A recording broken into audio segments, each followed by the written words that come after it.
Today we're going to try one of the recipes that we're working on in Jada's book. It's going to be Indian food again. We're going to be making Takari. You're watching the Bear Pantry Show.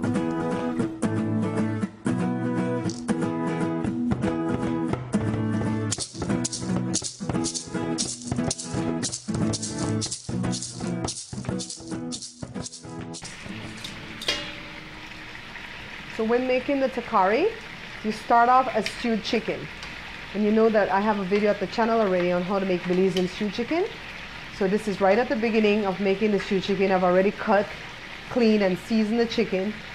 And now what I'm doing here is just browning it in a little bit of oil, like 3 tablespoons of oil in this big pot or skillet. And we're going to brown it on both sides before we start adding the marinade that's from the ricotta. And then at that point, we'll show you what all ingredients we're going to add to make this Indian dish, Takari. Let's take a look at all the ingredients that we're going to be adding to this dish. Here are the 2 main ingredients that we're going to add to the chicken in order to make this dish. We're going to add the Jamaican curry powder that you can get on my dad's website, and I'll put that up. And we're going to add this half a cabbage. So while the chicken is browning, I'm going to go ahead and shred this half a head of cabbage. So this is what we do to shred the cabbage as fine as we can go, because we're going to add it to that pot when the chicken is halfway done. So it's been about 15 minutes later and the chicken is brown enough that I add the marinade. You guys know what Belizean marinade is, right? Just the ricotta water that's left over after we season the chicken. I'm going to let that cook for about 5 minutes. And then we're going to add some curry powder, and we're going to add the shredded cabbage, and then we're going to allow it to cook for like 30 more minutes. So let's add a little bit of the curry powder. And I think if you don't have curry, you can replace it with cumin, because I think they're kind of similar. You just want to add it into the pot. We don't want to put too much, because like I always tell you when it comes to curry, and you guys know I have a video at the site already on making curry chicken. You always want to put less curry because it's a very overwhelming spice, and you really and truly don't want to offend anybody with its taste or its smell. You know, I've heard about some people who serve curry at Belizean weddings. I personally wouldn't serve it at a wedding because it's something that you kind of have to introduce strangers to. If it's not something that you're used to, you might not like it. So, but we happen to like it because, you know, we were given this when we were little. So here goes the curry powder. We're going to let it start frying up a little bit, making that noise that I tell you, that angry noise, angry pot noise. And then we're going to add some water. We're going to add the shredded cabbage. So here I made a well in the pot just by moving the chicken pieces around, and so you want a really wide pot to do this dish in. So I made a well, and here I'm going to go ahead and add the shredded cabbage. And you only want to use a half a head of cabbage, okay? You don't want to use the whole thing because it'll be too much. And what we're going to do now is allow this, so that's why you want to kind of add the cabbage the minute you get the chicken brown and you add the curry and stuff. You don't want to wait till the end. You want to wait half hour, because you're going to let this cook till the cabbage disappears. When this dish is done, you won't even know that cabbage was in it. So we're going to let it cook until it disintegrates, I guess. That's the word I'm looking for.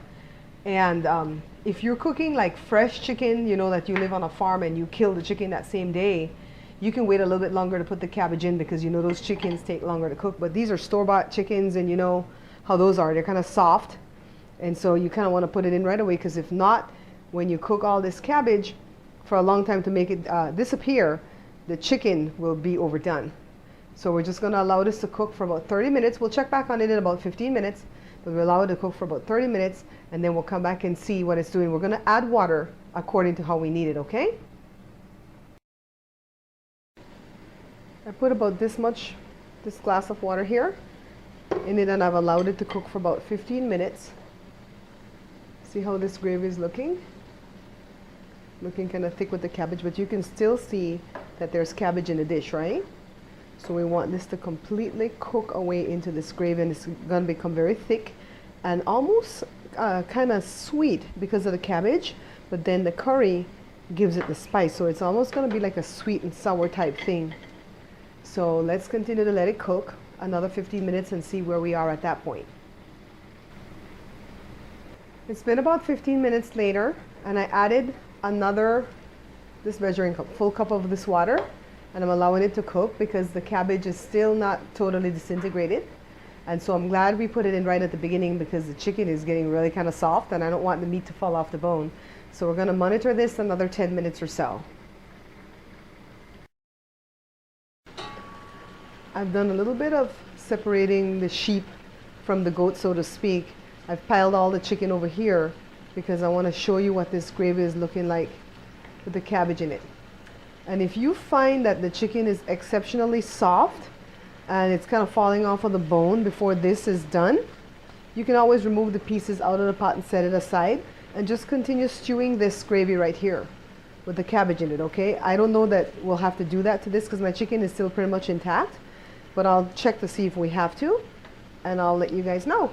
So let this continue to stew, and all I'm doing is every time it fries and tries to get dry, I add a little bit of water like that and just let it stew. So as we look at the gravy that's cooking in the Takari, we can see that the cabbage is cooking away more and more. And I still have my meat kind of piled up to the side, but I'll spread it around in the pot. I just want you guys to get a bird's eye view of what this looks like. And it's been about 45 minutes since we added the curry powder and the cabbage. And it's cooking for a long time because we want this cabbage to cook away, as we say, to disintegrate into the gravy. Here we have the finished product of the Takari. Now I know I usually plate stuff before I show it to you, but I wanted to show you this in the pot today instead of a plate because I want you to see how the gravy is. The cabbage has pretty much cooked away. And I think to make it cook a little bit faster, we ended up doing it a whole hour after we added the curry powder, but to make it go faster, I would have chopped the cabbage a little bit more finely. See how the gravy looks and the chicken pieces are in there, and it smells just lovely because I didn't put too much curry powder. And basically this dinner is done. Look at our beautiful finished product.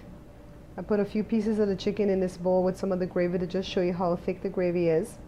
It smells wonderful because I didn't use too much of the curry powder. And it's actually ready to serve over plain steamed white rice. You can go check out my video at the channel at how to make that white rice, and so that you could pair it with this wonderful entree.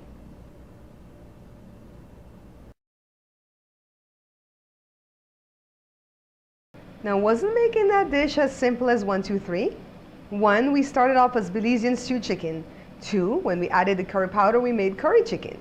And you can go check out the videos that's at the site already on those 2 dishes. And then 3, when we added that half a head of shredded cabbage, we turned this dish into an entirely different dish called Takari. Now, I know that there's different variations to this dish because I've seen the different cultures make it differently. But here at the Bear Pantry Show, you know, we've always prided ourselves in using very few ingredients to make a dish. We don't want it complicated at all. Less is always more. I thank you guys for watching the show. I love you guys for taking the time to subscribe, and especially the people who have been so generous to pick up not 1 but 2 books. Thank you so much again. And until I see you again, take care.